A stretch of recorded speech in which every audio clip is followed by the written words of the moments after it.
Hey, what's up? The Lenovo Tab P11 tablet became a hit in many markets upon its release. No surprise there. It wasn't anything top tier or flagship, but it was a well-balanced, versatile tablet that was worth the money. And now, I have the second generation in my hands, aptly named Lenovo Tab P11 Gen 2. Let's see what Lenovo has come up with this time. They didn't get too fancy with the exterior. It's still a dark gray slim body. Most of it is made of metal, with just the top third, where the antennas are, made of plastic with a nice-to-touch coating. The main visual difference from the previous generation is the camera design. Now, it's a rectangular glass platform that combines the rear camera and flash. A couple of practical points. The build quality is solid. Nothing creaks when you twist or squeeze it lightly.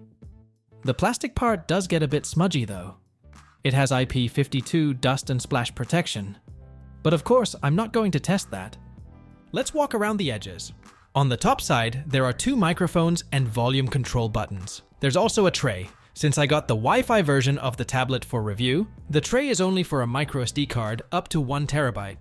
But there's also an LTE modem version for sale. On the bottom edge is the connector for the keyboard. Moving on to the sides, one has the power button, and the other has a USB-C version 2.0 port, and surprisingly, a returned headphone jack, which I think many will appreciate. There are also 4 speakers on the sides. Yes, there's still no obvious dense bass here, but the sound is clear, loud, and has good volume. There's a Dolby Atmos equalizer, available for tuning with 3 presets.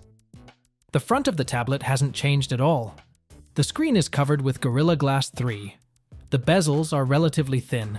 The front camera is hidden at the top. For biometrics, there's only face unlock. It works well, though not perfectly. But the screen itself has undergone some changes. On the one hand, everything was fine in the first generation, so the main characteristics haven't changed. It's still an 11.5-inch IPS panel with a resolution of 2000 by 1200 pixels. The brightness is still good for tablets at 400 nits. Good viewing angles. Plus, almost 100% of the DCI-P3 color space. Of course, there's a dark theme and a choice of color profiles and temperature. But in the new generation, they finally added a higher screen refresh rate of 120 Hz. Yes, you can still choose the classic 60 Hz or auto-adjust in the settings, but at 120 Hz, it's much nicer.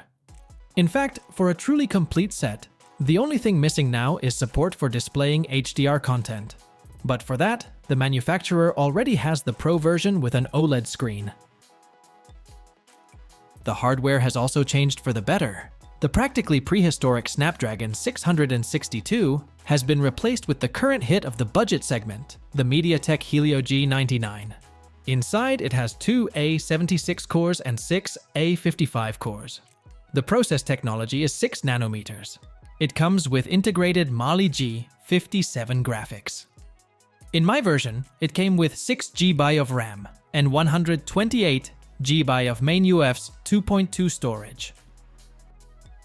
Of course, I ran several key synthetic benchmarks. Geekbench to assess the processor, 3DMark to evaluate the graphics, and a 1-hour throttling test. The performance drop is minimal.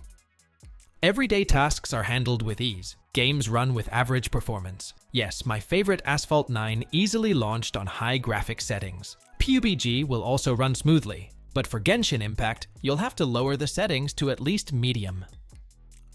A brief note on communications. The tablet has Wi-Fi 6E and Bluetooth 5.2. Sounds cool and future-proof, especially since my own router only supports Wi-Fi 5. However, full-fledged, hardware-implemented satellite navigation seems to be available only in the LTE version of the tablet. My Wi-Fi version didn't detect a single satellite with the GPS test. Like its predecessor, it's powered by a 7,500 mAh battery. It charges from the included 20-watt power supply in about 3 hours. The charge lasts for about 8 to 10 hours of surfing the internet or watching videos, obviously not at maximum screen brightness. I won't dwell on the cameras for long. There are only 2, a 13-megapixel main camera and an 8-megapixel front camera. You can shoot during the day, but in this segment, tablets usually can't compare with smartphones. The main tasks for their cameras are video calls and document scanning. I must say, the camera overly exaggerates all the details on the face. So, to avoid looking like a 100-year-old grandpa, you might want to turn on face enhancement. Now, the software aspect of the tablet. For the global market, Lenovo tries to deliver tablets with the cleanest Android possible. In this case, it's Android 12L, that is, version 12 adapted for large screens. As always, there's a full set of Google apps, including the Entertainment Center on the far left screen and Kids Space. For Netflix subscribers and other major streaming services, it will be nice to know that the DRM Widevine level is L1, so there should be no restrictions on content display. There's also a PC mode. The system interface starts to resemble Windows with a taskbar at the bottom of the screen. Applications launch in Windows. There's a convenient split screen supported, where the window sticks to the edge and unfolds exactly to half the screen.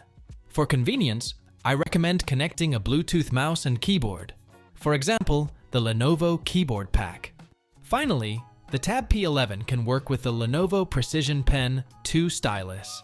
Yes, unlike the older P11 Pro and Precision Pen 3, there's no magnetic attachment of the stylus to the tablet here. There's no remote control function, like for a player. And it has to be charged with a USB-C cable, not wirelessly from the tablet. But for its direct purpose, it works as it should. Out of the box, the tablet already has the Notes app, plus a couple of third-party apps. These are MyScript Calculator and the feature-rich notebook Nebo. And no one forbids you to install something cool for professional drawing from the Play Market, like Adobe Illustrator Draw or Autodesk Sketchbook. Prices and conclusions. At the time of recording this video, the Lenovo Tab P11 Gen 2 in my configuration costs about $200. So, the second generation P11 has clearly improved. High screen refresh rate, more powerful stuffing. Both have seriously affected the overall comfort. For some, the return of the headphone jack and the availability of an LTE version on the market will be a plus. A good versatile tablet for work, study, and leisure, and without any obvious compromises like the cheaper models. Another bestseller from Lenovo. That's been it. Thank you for watching. Don't forget to like and subscribe. See you next time.